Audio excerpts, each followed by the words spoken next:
অংশ নিয়েছি, আমি গিয়েছি, আমি দেখেছি যে এত লোক এসছে এবং এটা তার তিনি মারা যাওয়ার পর তার নিয়ে বিতর্কের যেই এটা অবসান হয়েছে বলেই মানুষ এত, যেহেতু তিনি আর জীবিত নন, তার বিচার হয়েছে, তিনি মৃত্যুবরণ করেছেন স্বাভাবিকভাবে, কিন্তু তার ওই সাইডটাও আছে, যেটা যেটা আপনি মনে করেন যে যে সাইডটা নিয়ে বিচার হয়েছে সবই আছে, কিন্তু তার পাশাপাশি তার এই ইসলামের বিষয়ে তার কিছু চিন্তা চেতনার বহিঃপ্রকাশ সম্পলিত গ্রন্থ রয়েছে।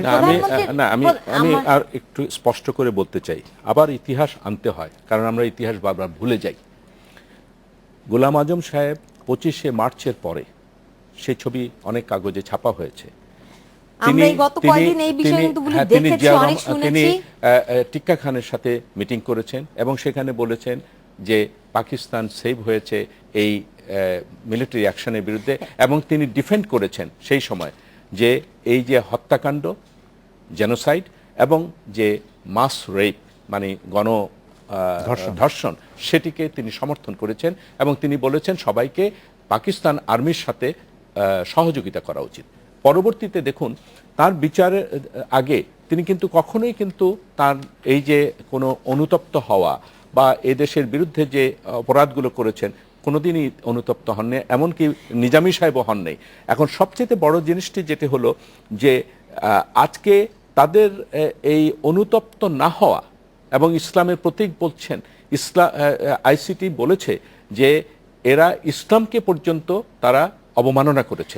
এখন যেটা হয়েছে যে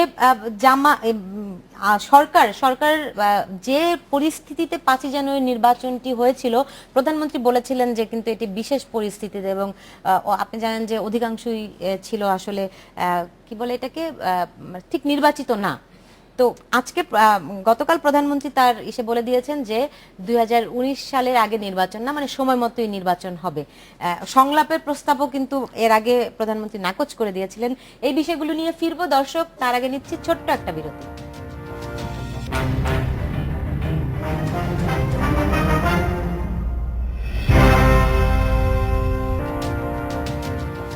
বিরতির পর ফিরে এলাম, দেখছেন বাংলাদেশ এখন। জি, আমরা বিরতিতে যাওয়ার আগে আলোচনা করছিলাম প্রধানমন্ত্রীর প্রেস ব্রিফিং নিয়ে। সেখানে তিনি আসলে মধ্যবর্তী কোনো নির্বাচনের প্রস্তাব আসলে নাকচ করে দিয়েছেন একেবারেই। তিনি বলছেন সময় মতো নির্বাচন হবে।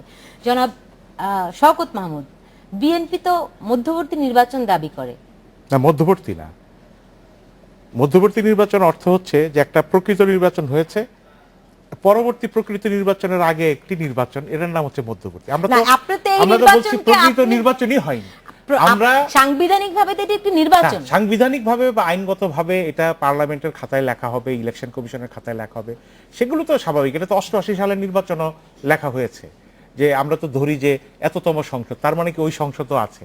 কিন্তু যেটা লেজিটিমেসি, পলিটিক্যাল লেজিটিমেসি, এবং আমি বলবো যে সরকারকে এখন বারবার বলতে হচ্ছে কেন বলতে হচ্ছে যে না যথাসময় হবে, যথাসময় হবে। নিশ্চয়ই সরকার আমি আপনাকে করতে চেয়েছিলাম জনাব ইকবাল সুবহান চৌধুরী, সরকারকে কেন এই কথাটি বারবার বলতে হচ্ছে কেন? কেউ এখন বিশ্বাসই করছে না যে সরকার এই 5 বছর মেয়াদে থাকবে।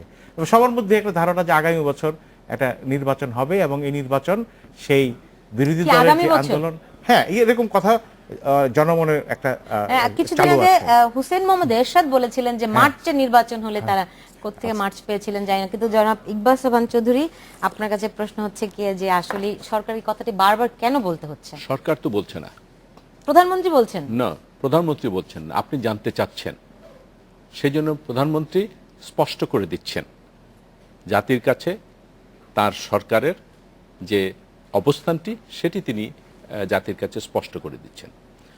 প্রেস কনফারেন্সে যখন কোনো সাংবাদিক জানতে চায় এবং জানতে চাচ্ছেন, বলেছেন যে বিএনপি দাবি করেছে, এই ব্যাপারে আপনার বক্তব্য কি?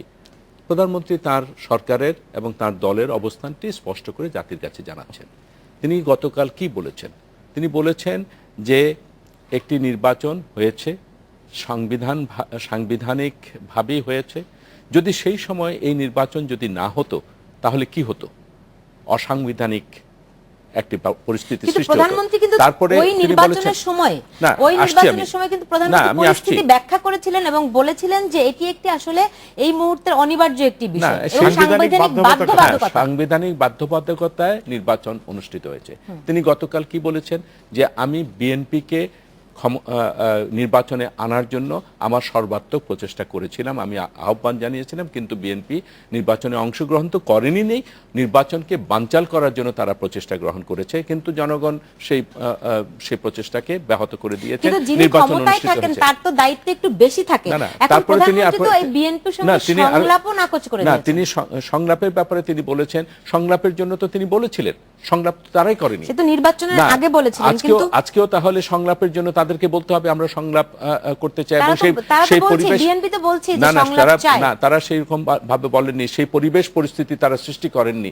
যদি সেটি হতো তারা তাহলে বলছে, আজকে মির্জা ফখরুল ইসলাম আলমগীর বেশ কয়েকবার বলেছেন যে বিএনপির সঙ্গে সংলাপে বসতেই হবে। এটা তো হলো তারা যদি সেই পরিস্থিতি সৃষ্টি করতে পারেন, তারা বলেছেন না একটি জিনিস কি মানে না, একটা পরিস্থিতি আন্দোলন সৃষ্টি করার করতে সুযোগ চান? দেন, তাহলে আমরা না না, পরিস্থিতি সৃষ্টি একটা করি। জিনিস দেখুন যে 1996 সালে 15ই ফেব্রুয়ারি কি নির্বাচন অনুষ্ঠিত হয়েছিল? বিএনপি তখন কি নির্বাচন করেছিলেন? সেই নির্বাচনের পরবর্তীতে দেশের সাধারণ মানুষকে নিয়ে তৎকালীন সময়ে আওয়ামী লীগ, বিরোধী দল এবং অন্যান্যরা আন্দোলন করেছেন। আন্দোলন করে সরকারকে, বিএনপিকে বাধ্য করেছে যে সেই পার্লামেন্ট ডিজলভ করতে এবং পদত্যাগ করতে।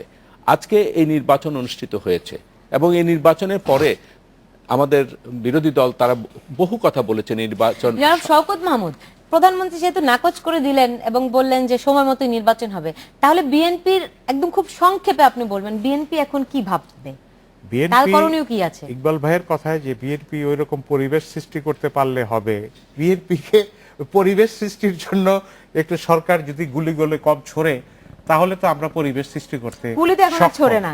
এটা আমরা এটা টেস্ট করে দেখতে চাই। আর ইকবাল ভাই যেটা বললেন, 15ই ফেব্রুয়ারি নির্বাচন হয়েছিল এই জন্য যে তখন সংবিধান সংশোধনের জন্য যেই সরকারি দলের যেই আসন সংখ্যা ছিল সেটা 2/3 ছিল না।